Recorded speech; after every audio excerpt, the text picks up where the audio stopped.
The heart is always in movement. It cannot be still all the time. And so a person has to try to settle it. And he said, sallallahu alaihi wasallam, that the heart of the son of Adam is more inconsistent than boiling water. So you can imagine the movement of the heart. The more iman a person has in the heart, the more they're able to settle it. But the heart is always moving. And if you stop settling it, if you stop filling it with iman to keep it still, then it's inevitable that it's going to turn, and you will not be able to control the degree to which it turns and how far it will go or where it turns to. So settling the heart is extremely important. Now, subhanAllah, there are many lessons we take from this. The scholars mention that if you read about the companions, they took time to internalize the faith. Okay, they understood the inconsistency of the heart, so they took time to stabilize the faith. So Ibn Mas'ud radiallahu anhu, for example, says, we used to read 10 verses of the Quran, understand them, memorize them, apply them, and then we'd move on to the next 10. Think about then the Khawarij, the extremists that the Prophet ﷺ mentioned, that recite plenty of Quran, but it does not go beyond their throats. You know, there's a saying that extremists are blinded by the light, they're not guided by the light. What happens if water keeps on boiling?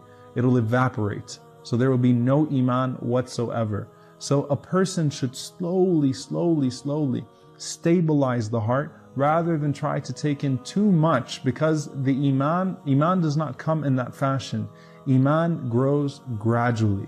You don't suddenly jump in and take it all in. It grows gradually, and a person has to make their heart consistent. So there are two supplications from the Prophet ﷺ that we'll learn today, inshallah, that are very similar. And a person might think that they mean the exact same thing, but there's a subtle lesson that we can take in the difference. The first one is the most frequent supplication of the Prophet ﷺ, that he would always say, Ya muqallib al-qulub, thabbit qalbi ala dinik. Ya muqallib al-qulub, thabbit qalbi ala dinik. O turner of hearts, make my heart firm on your path. If the Prophet ﷺ made that dua more frequently than any other dua, then what then for us? Does the Prophet ﷺ fear hypocrisy? Does he fear that his heart will be turned in any other direction? SubhanAllah, what about us then? If that was the most frequent dua of the Prophet ﷺ, it should also be our most frequent supplication, and we should increase it well beyond what the Prophet ﷺ used to say, for our hearts are not like his heart, alayhi salatu wassalam. Now there's another dua that's very similar, and I want to talk a little bit about the difference because they're both authentically narrated. Another dua the Prophet ﷺ used to make was, Ya musarrif al-qulub, sarrif qalbi ila ta'atik. Also, O turner of hearts, but the word is musarrif as opposed to muqallib. Muqallib is to turn, musarrif is to direct. Okay, and siraf is to direct.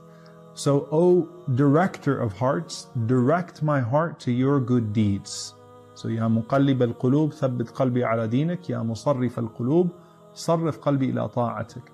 Ya muqallib al-qulub, the first one, which is the most frequent dua, is really to maintain your heart upon the path of Allah, longing for Allah and away from sins. So away from turning to that which is displeasing to Him. The second supplication is that Allah directs your heart to good deeds.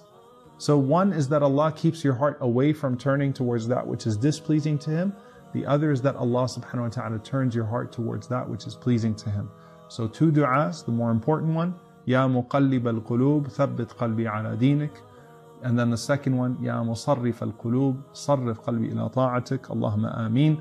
May Allah subhanahu wa ta'ala keep our hearts firm and consistent and upon that which is pleasing to Him. And may Allah subhanahu wa ta'ala fill our hearts with longing for Him so that we meet Him in that state. Allahumma ameen.